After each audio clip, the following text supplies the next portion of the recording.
Behavioural movement जो है वो कंपैरेटिव पॉलिटिक्स में, विशेषकर पॉलिटिक्स में सेकेंड वर्ल्ड वॉर के बाद ज़्यादा लाइमलाइट में आती है। हालांकि इसकी शुरुआत आर्थर बेंटले और अन्य विद्वान 20वीं सेंचुरी की शुरुआत में ही कर देते हैं, पर इसको ज़्यादा प्रोमिनेंस अमेरिका की सेकेंड वर्ल्ड वॉर की विक्ट्री के बाद मिलती है, जब वर्ल्ड में डेवलपमेंट का एजेंडा सेट होता है, एक नई रिजीम खड़ी की जाती है ब्रिटन वुड्स इंस्टीट्यूशन के थ्रू। तो उसके बाद जो है पॉलिटिक्स की सच एनालिसिस के लिए एक नई scientific value neutral value in the sense of biases, not in the sense of having some moral adherence, उसको नहीं, पर जो बाइसेस के रूप में कि जो हमें किसी चीज़ को प्रॉपरली एनालिसिस करने से रोकती है, उसको छोड़ करके ये साइंस जो है शुरू होती है। और डेविड ईस्टन इसके सबसे बड़े फेमस महामानव के रूप में उभरते हैं। तो बेसिकली ये प्रयास है पॉलिटिक्स को उस समय से पहले के जो प्रचलित एनालिसिस के मॉड थे उनसे बाहर लाने का। और बिहेवियरलिज्म कोई सच सिंगल इंटरप्रिटेशन पे नहीं चलता, इसमें आपके डिसीजन मेकिंग अप्रोच वाली सोच होती है जो कि एग्जीक्यूटिव के बिहेवियर को स्टडी करने पे फोकस करती है। इसमें स्ट्रक्चर फंक्शनल अप्रोच होती है जो कि सीधे सीधे सोशोलॉजी और इससे बोरो की जाती है। हालांकि बिहेवियरल एस्पेक्ट ऑफ पॉलिटिक्स जो है वो साइकोलॉजी से आता है, पर सोशोलॉजी में भी इसकी जो एप्लीकेशन थी स्ट्रक्चर फंक्शनल के रूप में, उसको भी हम पॉलिटिक्स के एनालिसिस में there are some structures, they perform particular functions. So, what is the nature of structure is not important. Rather, what is important, which are the structures which are performing particular functions, functional analysis.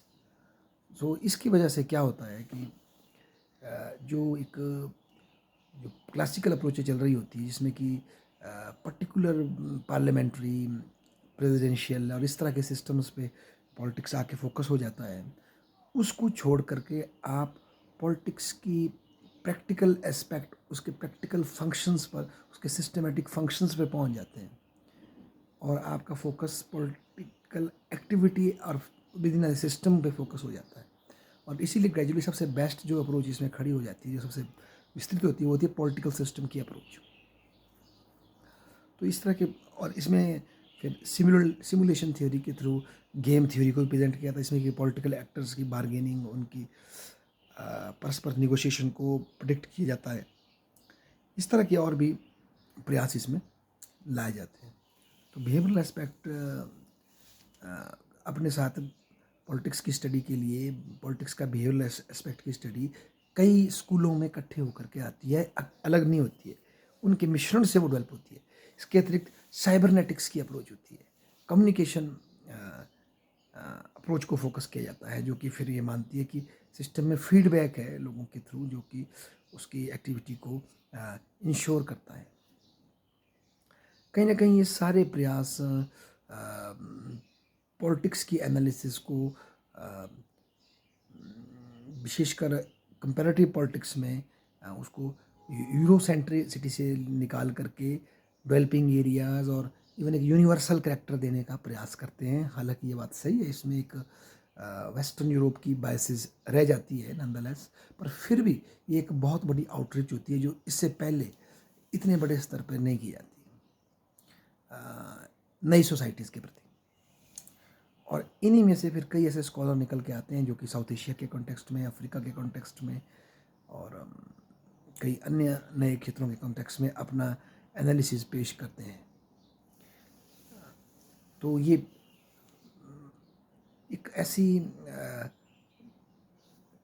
एक नई तरीके से जो political tradition चला आ रहा है उसको फिर से उसको नए तरीके से यूनिवर्सलाइज करके, डीमिस्टिफाई करके स्टडी करने का एक प्रयास रहता है।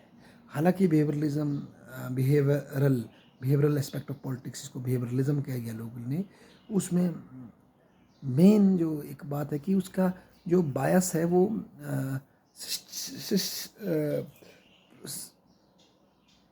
जो जो वर्तमान व्यवस्था चल रही है उसके संदर्भ में स्टेटस कोइस्ट, वो पॉलिटिकल सिस्टम की फंक्शनिंग को स्टडी करता है, उसकी फ्लॉज को स्टडी करता है, पर उसका लक्ष्य उस सिस्टम को नंदलेस मेंटेन करना होता है, उसके मेंटेनेंस को स्टडी करना होता है। उसमें नए क्रिएशन की क्षमता को देख पाने में थोड़ा सा ये पॉलिटिक्स का ये एस्पेक्ट उतना सक्षम नहीं हो पाता है।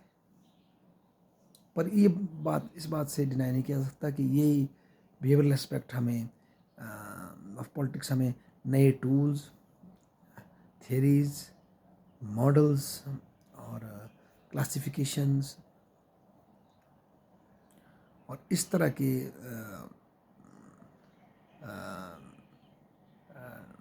व्यवस्था प्राप्त करके देता है, जो कि बाद में हमें हमारी पॉलिटिकल वोकेबलरी को या पॉलिटिक्स के एनालिसिस को इनरिच करती है। धन्यवाद।